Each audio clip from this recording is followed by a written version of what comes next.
So we just arrived at the MO Expo in Springfield, Missouri. It's a little bit chilly, but it's supposed to be nice.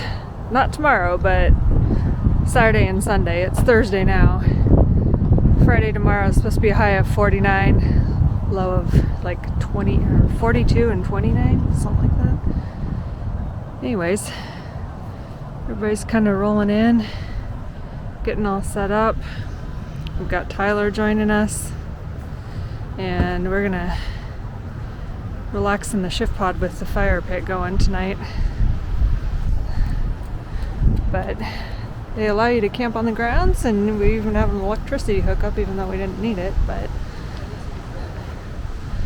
here we are. And there will be lots more footage to come in the next couple of days as we show you around the MO Expo. We're super excited because this is the first expo we've ever been to, and we've been wanting to make them for a very long time. We're gonna go chase down and Dan down. What are you doing right now? Just putting everything away. Picked up the diesel heater. Yep. Sweet, nice for the warm tonight. Temperatures to be cold tonight. We've got Whiskey and Wilderness next to us. Seems like a nice guy.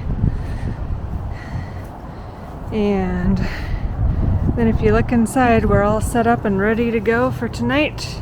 All right. Got the fire pit.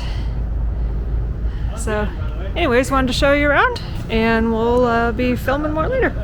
Let's go, take it to the top, and we don't stop, cause it's now or never. Let's go, take it to the top, and we don't stop, cause it's now.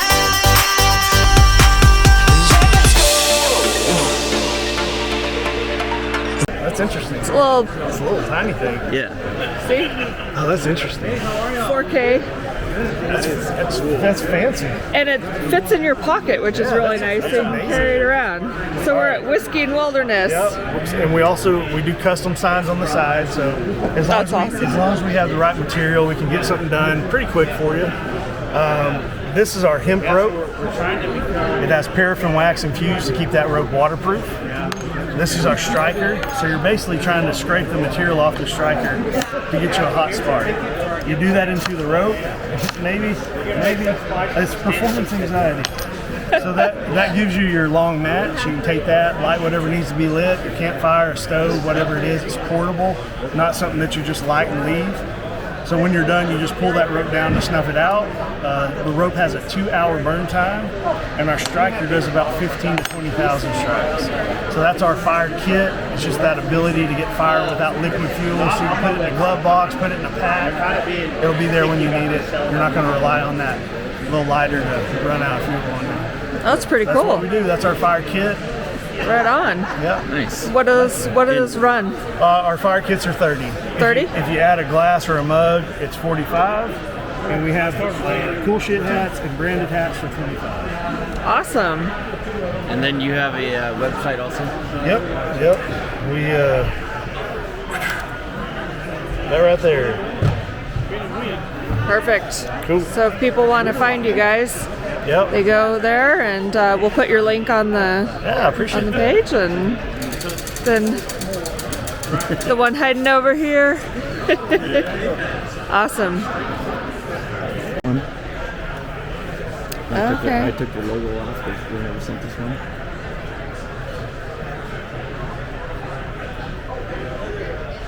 So that's a moonshade. Set it up there. How's it going, guys? Good. How are you? Questions on this or just looking? I'm just admiring. He's admiring it. So this Jeep is a lot of fun to drive. You've driven it? Yeah. So it's an LS swap. It's stretched. It's 3 inches of stretch in the front and 5 in the rear. We did all these parts are ours. They're all our suspension, all our corner armor, all the armor. So this is stretched 5 inches, and then we cantilevered the suspension. Oh. So essentially we were running a 10-inch travel shock coilover, but we get 14 inches of travel out of it. Right. And then our dual triangulated suspension, it's the only one like it in the industry. It's mostly bolt-on. You do have to weld on the rear truss. But like my Jeep, very similar to this. It's only got the 4-liter. I've driven across the country numerous times. I'll go wheeling anywhere. Mine's more made for rock crawling, Right. more than overlanding. But I mean, I got a trailer finally when never rolled it on the trail, but I was coming back and I rolled it on the road when I hit black ice. So That's pretty cool. Yeah, this Jeep is amazing to drive. Awesome. So, are you? So we're TNT Customs and Ford Exploring. Okay. So we build all the custom Jeeps and everything like this in this one, and we have a lot of production parts, and then we also take people out into the backcountry. Oh. So essentially, it's our guiding business. Essentially, we do breakfast and dinner for you. We take you to these amazing places that no one else really goes to because they're way off the beaten path. Our last trip, you can see all the jerry cans up top. Our last trip, they had to have like 25 gallons of extra fuel just because essentially we were going to the middle of nowhere. The next spring trip that's coming up, this one will have like 10 gallons of extra fuel. Okay. But sometimes you don't have to have that much. Sometimes you have to have more. Do you guys go all over the United States, We're or? working that way. So we're out of Wyoming. Why? Really? Yep, Okay. Yep. And then I'm the Indiana branch because I work and do more of our production stuff. And then essentially, so they do Arizona, Utah, Wyoming, Colorado. We're working our way. Say more. Montana. Not yet. That's where we're working on from. that. Okay. So. Yep. Yeah, we're working our way. Bob right there, he's the one that would probably tell you whether they're going to do a Montana trip anytime soon. So what's really cool about that is we have a nonprofit called Homeward for Heroes. Okay. I'm gonna stop filming.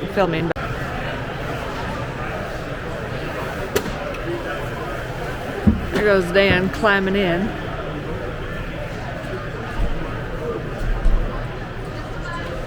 How's that mattress feel? It actually feels pretty nice on the mattress, and then it's got the pouches up there. You know, it's up on the top. It's nice. It's got a little light up here. That's just not too shabby. No. And it just folds right up. It just folds right up, and then they probably got kits, I imagine, that Damn. hook in the sides. No breaking things. So it's an alu cab, huh? Yeah.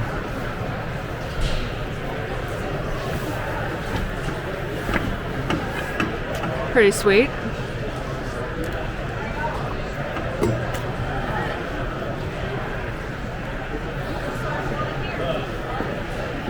Huh. I like that though. Yeah, that's Plan B if what? Plan B if Maltec don't pan out.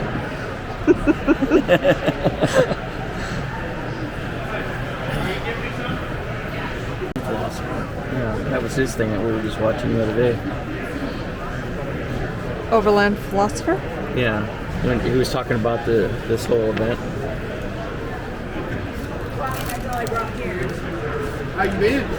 It's pretty cool. Did you get this one? This is the one he made. Oh, What'd you say? he said, "Oh, look at the cute little stove." And the little sink.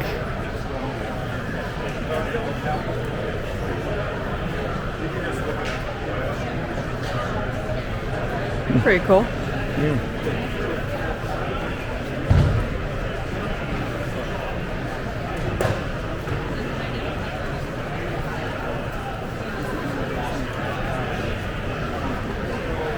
Get up there and get that. And that's way more expensive than a Maltec.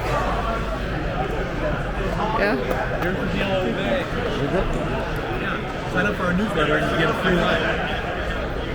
Oh, nice. And the nice thing You about never it have is, too many flashlights. the nice thing about it is the lead lenser flashlight has a lens in it. So the lens right there, when you turn it on, you get a spot. And I'm merely going to pull this back, and now I get a beautiful flood. that's There's no pretty cool. dead spots at all on that flood. So when you're walking, you want to see the ground in front of you. This is really nice. If you see something, you want to look at something, maybe over by the drinking fountain, Right. you can merely just put the light in that spot mode, and then you'll be able to you a distance away. Very cool. Yeah, just scan your QR code with your phone, put in your email, show me that you signed up, and it's yours. You know how to do that? No, I don't. Okay. Light mode, and then you can power it down, to low power mode, or you can move it up very slowly up to, high power, and same thing vice versa. And then you can red mode, blink mode, and you can turn the blinks and do different modes by hitting the plus sign. They have, you hold the power button down, it goes out. You have it out, so you can actually USB charge Oh, all different nice. things, phones, whatever you want to do, cameras. And of course in, and you can use these to hook onto like an awning or wherever you want to. Going over lanterns It's here. on the bottom side, you can also hook. This is the baby. And then this comes off, and it actually, Going into the baby here, brother. that's the small one. The small one's got This is white, rechargeable pull the power button down, it goes to red mode. It's got 3 modes, so it's low, medium, high, and then it goes up to, it goes blink mode. We take off that, Turn it on right here, and then you just Nice. it's magnetic, so Check that the out. bottom's magnetic there too, so. go just blink. Yeah, ML6, Very cool. ML4 for the small one, It'll go to red. all rechargeable. Huh. This is the coolest thing out there. That is really. That's really cool. And it's so small too. I mean, I love It's that. not big at all, it's nice and compact, so. On high mode it's 750 lumens, on low mode it's like 15 lumens I believe, 5 lumens. You want to put it on your back. That's close. Okay. On high it's 4 hours runtime, and then on low it's going to be about 240 hours run on 5 lumens. So if you're Right need on. nice and And then that's nice and low, much brighter. that's 5 lumens for 200 plus hours. So And then this one Nice. is And I love the little mini one the little that one's he was. awesome. $41. Here, I'll swap you. You want to see one? No, I want to show them that. Okay. Here's Yeah. another great. But they're really bright too. Bright, You know? Yeah. 1860 cell battery. This is a 14500 cell battery, so it's a AA size. But you can take a AA and put it in there too. So if you're in a pinch and you forget your charging cord, you pop it out, put a AA in there, pop it back in, Plug it in your computer. and It charges it up. all That set. little green Nice. light lets you know. Carabiner clip If you style want it to come on on, top it's too. in your So pocket. You merely hold it it's down. cool. And then you have Go through the cycle. And basically red mode, lock it out. pull the power button so down. now when it's in your pocket, if you hit it against your keys or something like Got that, your white light mode, instead of and coming you can cycle on, through it just blinks like the different Oh modes. wow, look how bright that is. Literally hold it down, and it's deliverable. And they also glow in the dark too at the bottom. And now it's ready to go. That's really cool. So pretty cool. ML4, So little. ML6. I went hunting.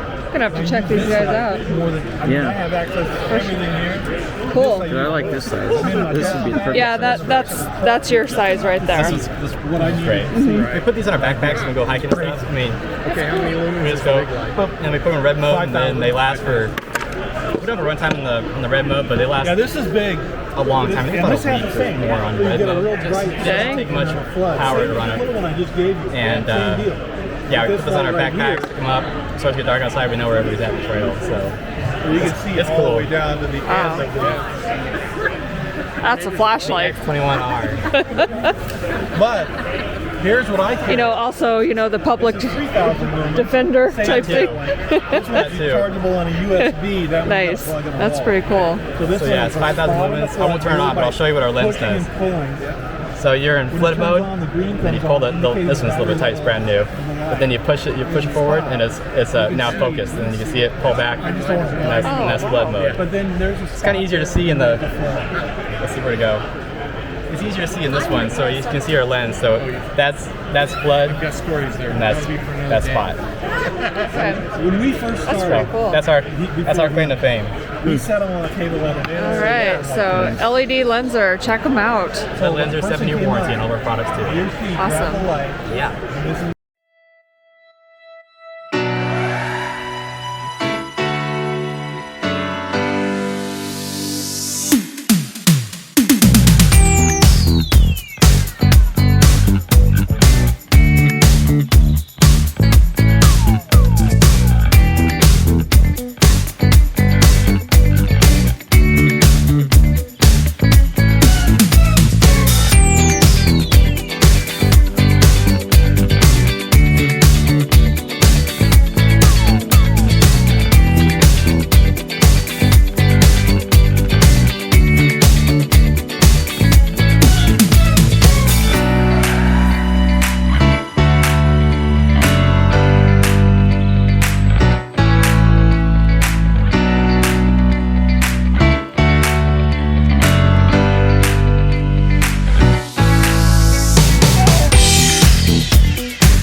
this?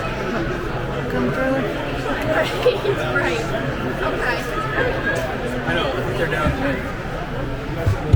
Burak? Is that what it is? Burak? So here's my favorite part right there.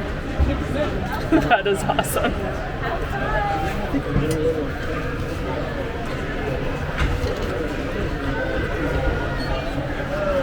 Kirk has the same one. Yeah. If you guys have any questions, I can answer anything for you. Where are you based on? Just outside Tulsa, Sand Springs. How many shows do you do? This is the first indoor show. So we definitely need to come back to this. Pretty cool. We'll definitely leave a few patches. Oh, I like this one. Look at that one. Yeah. We definitely need to hit up Blue Line Overland. And hopefully that one's still there, so we can leave a patch and take that one.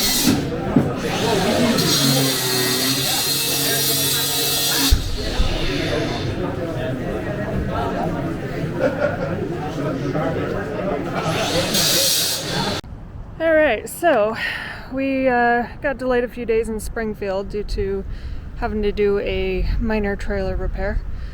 But the guys there totally hooked us up, and now we're back on the road. We are outside of Hermiston, Missouri, Dan's favorite little town for wineries, which we will be hitting some in the next couple of days.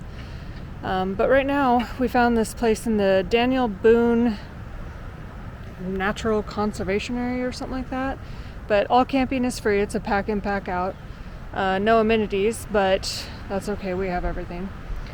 But anyways, so there is, trying to see if I can, spin this way. So we found this place up here, and there's currently nobody here, but it's a huge open spot. I guess people go camping and horseback riding. There's trails all over in here. A little bit windy, but it's currently warm after dealing with a whole bunch of days of rain. But not too shabby, and we're the only ones here. So we're gonna make this our base camp for a couple of days and get some things accomplished that we weren't able to camping around 200 other people. And right now we're gonna set up, get some dinner going, and kick back with a nice bottle of Missouri Norton wine. So we'll see you in the morning. All right, so where are we at today? We're at Stonehill Winery. This is the oldest winery in Missouri. And we were actually here, what, 5 years ago, I think? Something like that. When you went to ALC.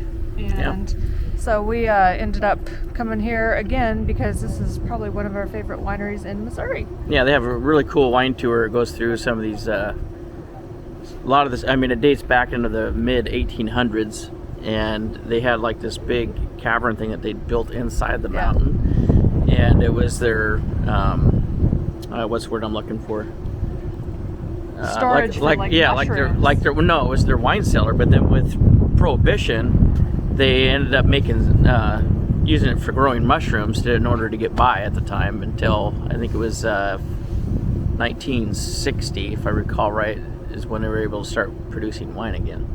Well, I guess we're going to take a tour and find out if you're right or not. Yeah, see how bad my memory is. See how much you remembered from last time. Yeah. Anyways, the tour is pretty cool. The wine is phenomenal, and it's super cheap, and it's a Norton, which is a Missouri wine grape. Yeah, so it was based off of Dr. Norton. He was commissioned sometime in the 1800s to make, he pulled it from the Rhine in Germany and then made a hybrid that would grow here in the United States.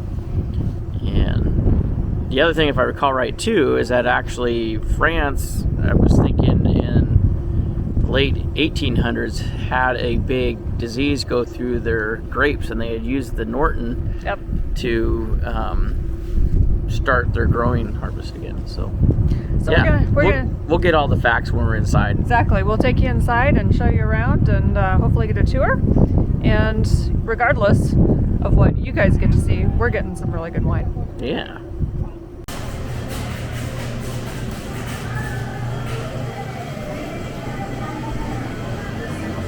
Dan's excited to go do a wine tasting. Oh, look at that home mixer. There you go. I bet you that's good. Yeah, I bet it is. We'll have to try. Oh, look at, they even have like maple syrups. And then our little sippy cups that we used to get. That's what gave us the idea of sippy cups. Which I kind of like these though, because they've got the little rubber. Right? No, they're rubber. The little rubber lid. Oh, I see. And so it goes on like either one or the. Yeah, see, they're squishy. Yeah, Which is kind of cool. Yeah, I don't know. Anyways, we're gonna go do wine tasting. Dan's too involved for that. Some businessmen sent a school teacher over here to spot out land because they wanted to preserve their German heritage and traditions, and so they sent him over here, and he decided on this because of the rolling hills reminded him of the vineyards in Germany, and then the Missouri River reminded him of Rhine River. So they came over here and bought 5,000 acres and started setting up for their German community. So in 1847 now, Pichel came along and made the first winery in Hermann, and he started it off, and then in 1868 he started the house, and then Scheer joined him, and then they sold it to Herzog and Stark in 1868, I believe. Make sure. I like to be correct. I'm sorry, 1883. 83. He sold Okay. it to Herzog and Stark, and then they named it Stonehill Winery because it was Pichel and Scheer. So that's how it started, and then they built this, and then the restaurant is our horse. Used to be the horse stalls. Right. So that's where they got started on that. The cellar that they used to use for lighting. So you'll see those throughout the cellar. So that's just to let you know where we're going to be. We're going on through here. Okay. So we're going to go down now to the sherry house, they call it. To the what house? Sherry house. I don't know why Scary house. I don't know Sherry why house. they call it the sherry house, but Oh, it's the the sherry sherry house. house. Yes, sir. And we do have venues here, weddings and stuff like that. But in the summer months, on Saturdays, if we don't have a venue, they will have their wine slushies, beer on tap, and then live music. Usually the live music's there in the gazebo, but they get local talent that likes to come here and play. Usually from 12 to 5, something like that. People are allowed to sit out here on the deck unless they are having a wedding anytime you'd like to. Oh, nice. Now this field here is a Norton grape. Usually it'll probably be about May or June it'll start getting some leaves on it and stuff, but they did plant that in 2020. Going to give a visualization to people about vineyards and stuff like that. I think some of them was to keep them from rolling down the hill. There you go. Sliding down the hill, whatever else they did down the hill. Kind of put a stop to that. So how long do their vines last before they got to replant? I don't know. Some of their vineyards are pretty old. They do have a oak vine reserve, Norton, which is from a vineyard back as far as Prohibition age.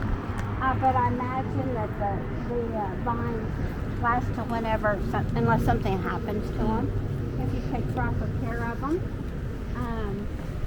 But I know that this one they planted in 2020. Huh. So this little building we're coming to next, that is called the lab. This is where all the secret recipes are made. Ooh. You can share some of those with us, right? Yes. Okay, so in 1978, Jim and Betty Held, they hired a man named Bill Johnson, and he was here until 2020 when he retired. But in the meantime, Sean, which is our head wine master now, is from South Africa. He came on board in 2005, and now he's the head wine master. And then I say the little mad scientist is Miss Rachel. But this is where they do test it and try to figure out what they want and how they want their wines to taste. But that's what this little building right here is for. Well, that's pretty cool. So the first cellar we're going to go into, this is called the Apostle Cellar. They all have their little names.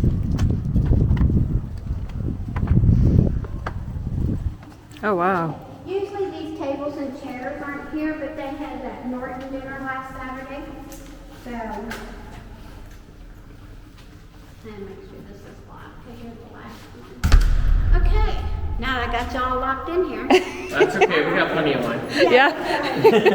Worst places to be held up. Yeah, exactly. All right, see these archways here? There should be 12 of them in this room. That is why it is called the Apostle Cellar, because back in the day they did have life-size carvings on the wooden cast in front of them of the 12 apostles.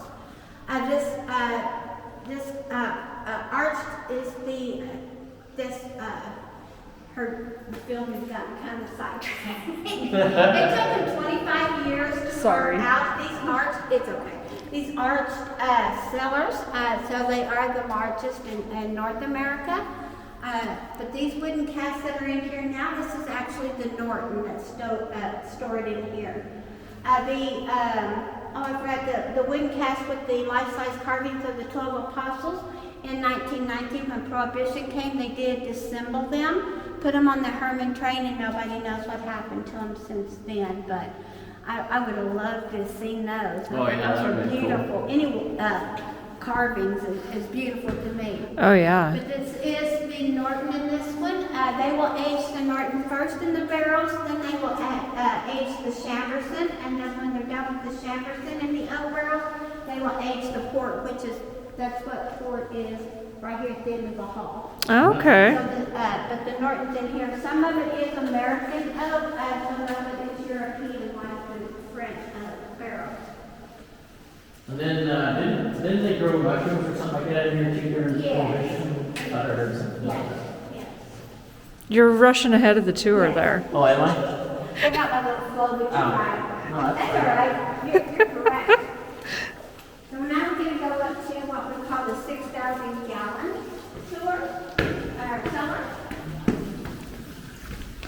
So they do work in here a lot. Like today, they were cleaning out one of these tanks and just kind of lots of water.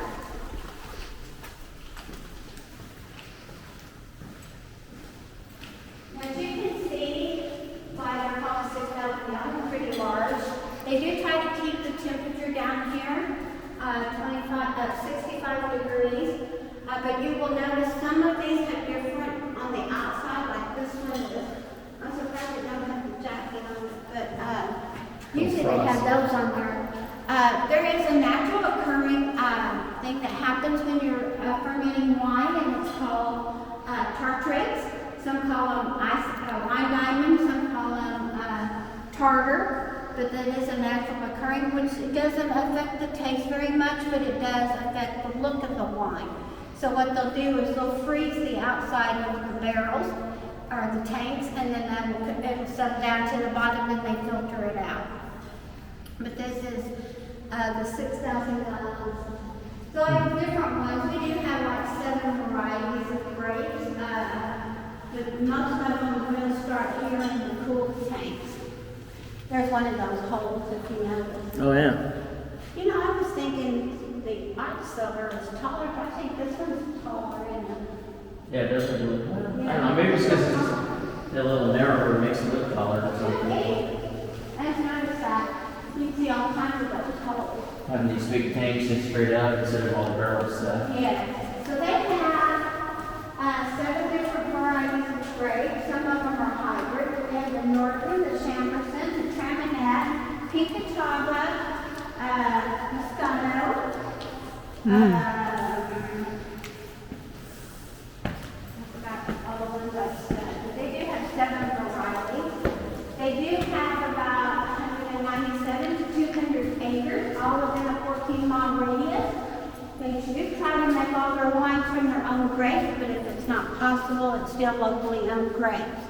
Now this cellar is called the connecting cellar because it connects the 6,000 gallon tank to the office cellar. In this cellar part, this is actually the Chamberson I was telling you about, that they aged in the oak barrels after the Norton. And a lot of people think that is mold on the ceilings. It is not. That is actually evaporated wine. We call that the angel share. Seriously? I thought maybe they had a fire or something. Yeah. Yeah, that is natural occurring. And then you'll see these tanks here. This is to add wine that has been evaporated. Not all the time it will evaporate, but sometimes it does. And so they will take that in a hose and put it in here. Those little holes are actually, their proper name is the bung hole. So that's where they put the wine in and take it out. But this is Chamberson in these barrels here. One of my favorites here. I Yes. love So Chamberson. you can actually see the Yeah. wood there. But these, since they didn't have electricity back then, they actually used that. But of course, Jim and Betty told they covered them up. So we'll go now to the office cellar, which is that's the coolest barrels in here.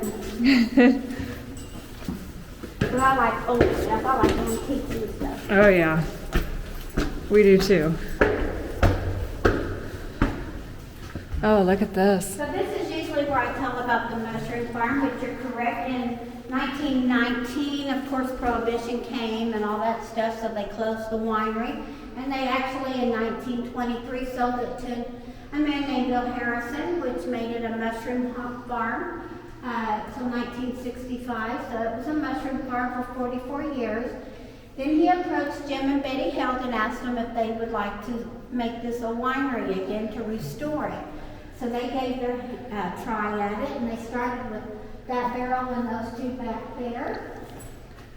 And that was what they purchased actually from the Champagne Company in St. Louis, and they used them till 1978, but this was the barrels they started with. Jim and Betty Hill, they came on board in 1965, but officially bought it in 1967. They were very instrumental in getting the wine business restarted in Missouri. They helped lobby to get you could only produce 5,000 gallons at that time, and they lobbied, one of the people that lobbied to get it up to 75,000 gallons, and now it's unlimited. Wow. But when this winery was first started, it used to produce about 1 million gallons a year. Now it takes about 130 some wineries to produce that much, but it does produce 300,000. Really? Yes. Wow. In that ballpark. Now the wine that's in this area is actually the Chardonnay. Chardonnay is a grape. It's just a hybrid. Tastes just like a Chardonnay. This one is the Chardonnay. It's aged in the American oak barrel. It's 60 gallons. And then this one's the 120 gallon barrel, which is a European, mostly French. But this has the reserve Chardonnay in it. So that's what those are in there. And so they keep that in here. That's really cool. They used those big barrels up to 1978, I believe. Wow. This one is a little bit smaller, but I like how cool the art. As somebody said earlier, it kind of looked like a monastery with these Yeah.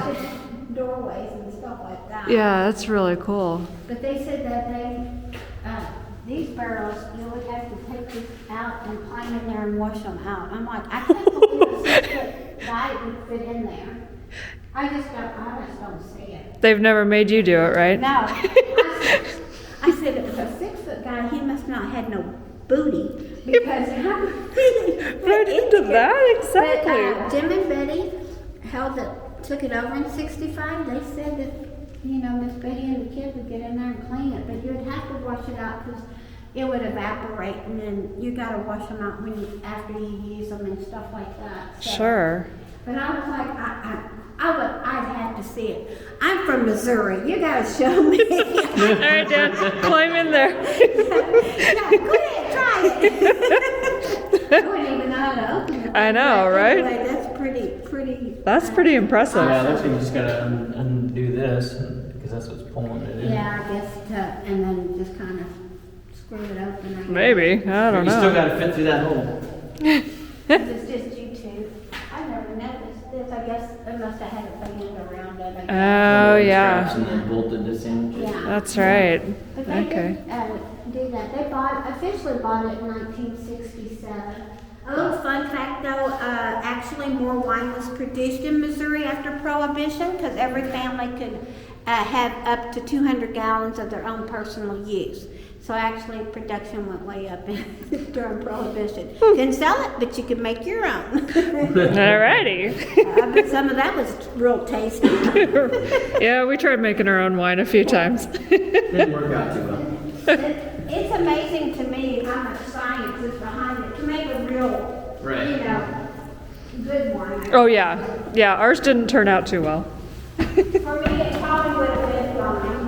Because when I grew up, we had Strawberry Hill and Moby David 2020, so any of it would have been fine with me. Now this room, Jim and Betty held, they actually started their champagne in this room. This is called just the small cellar. That one was called the office cellar because it's actually the offices are above us, which is part of the house. Okay.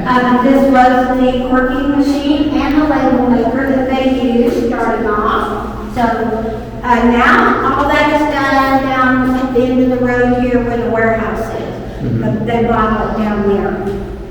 So they actually pipe the wine down there. We're in different parts of the winery.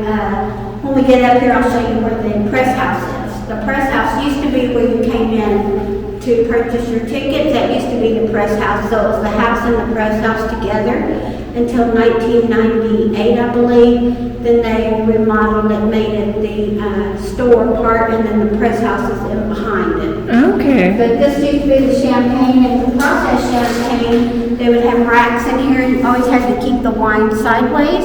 And very slowly, by hand, they would turn it just a little bit, not to disturb it too much.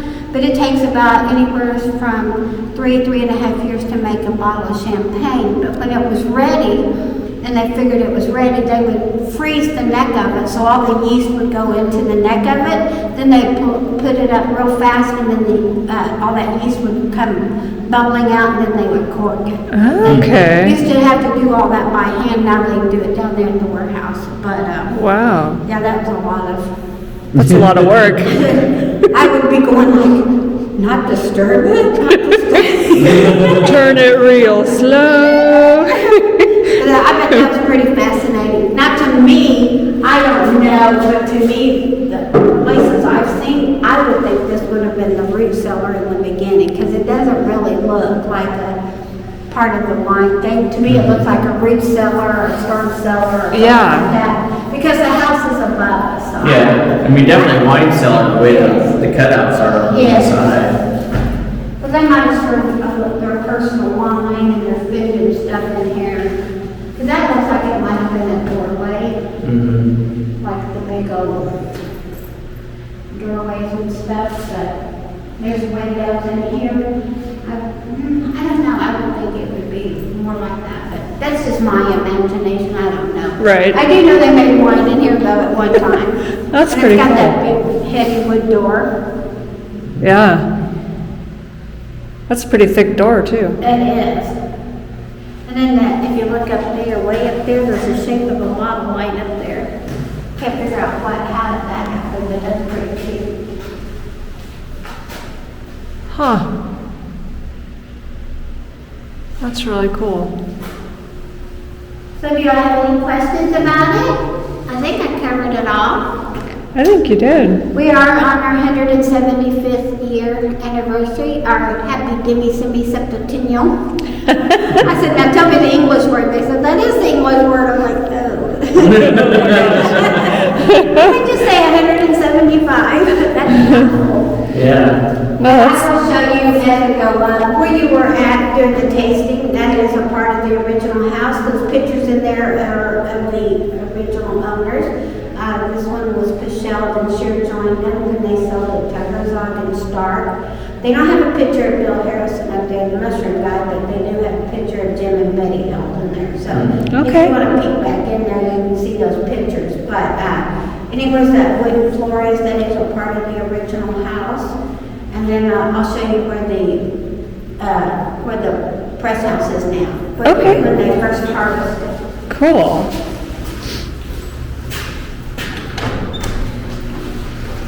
Just massive underneath here. You would have never known just walking up there. Yeah. So now, at harvest time, we'll start working in the morning. Nobody can come to the park. We don't have the race out there. They start like as soon as daylight. And then the race is so cool. Then they go to Sunday.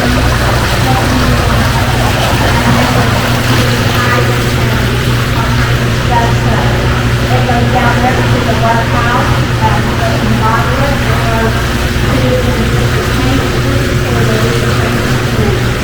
in the store part. Okay. And if you can see the wooden floor, that's all it is. Wow. So upstairs,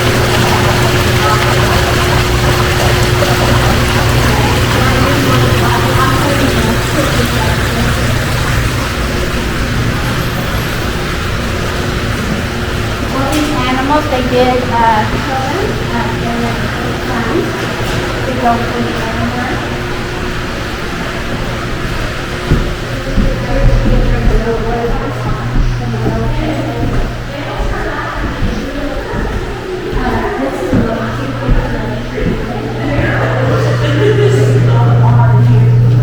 Oh, this is cool. That's Jim there. He's behind the bar, and he's in his leader hosen, I guess is what you call him. And yeah, this is pretty cool back here. But anything that has wood floors is big. All Looks like they original. used parts of old barrels.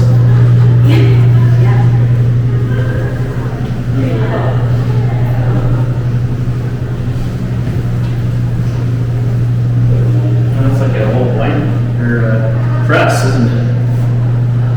Like an old press. We're not following her. Here's my cookie shell. Like I said, 1847. Go ahead and see what you guys are getting next. So I can pull it out. That was so much fun. I forgot where you were at. So that's your pictures of your old pictures. The history.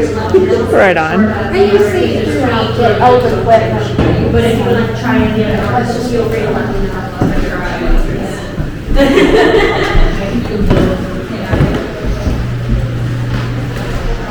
I can imagine buying $1 million No.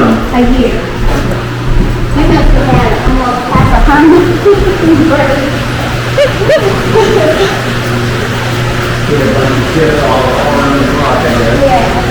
Hey, it's your turn to spin this knob here for the next 4 hours.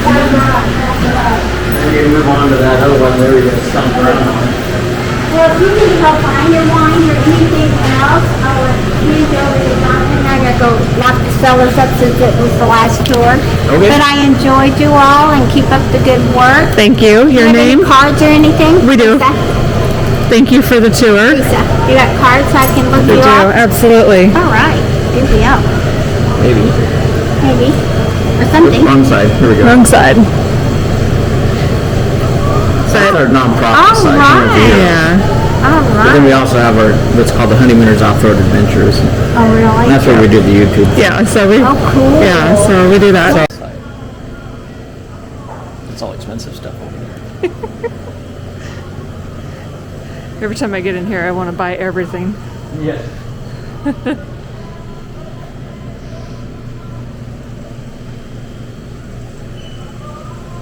All right, I'll turn it off so we can decide what we want.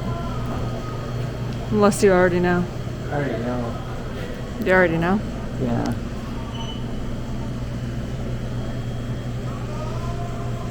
All right, here we are at Adam Pucha's place, and I'm Pucha. sure I've just slaughtered it. But in any case, so this is like the second to the oldest vineyard in Missouri.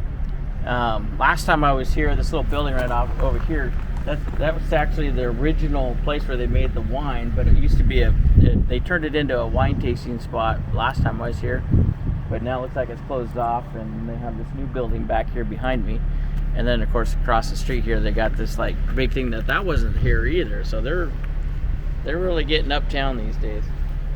We've heard from the locals that this is like the place. So I've heard this is the place to get the best port in Missouri. So that's what I'm looking forward to, is trying some port, because you know me, I love cigars, and port and cigars go together. So we're going to go in there and sample some of that. And so this is the one and only vineyard that through Prohibition actually stayed alive and still did it all into the table. So let's go inside and have some drinks. All right, let's go. Yeah, battery about ready to die. I know. So anyways, we are where? In Hermann, middle of some good wine country in Missouri. And we just got done having a meal in the piano bar. There's dueling pianos. Over there? But for us, it was actually just a solo guitarist, but he was really good. Really good. Yeah. Super good. So I guess good entertainment. So if you ever happen to be in Hermann, Missouri, just swing into the piano bar. It's a pretty awesome experience. it's right here on the corner. Small little town, but very cool little place. And I guess they have music, live music Friday and Friday and Saturdays. Saturday nights, Thursday and Friday, Saturday? I can't remember. Anyways, you can look them up. It's a piano bar in Hermann. But definitely worth going to. Had a good time. So we'll be back. It was good. Yep. All right.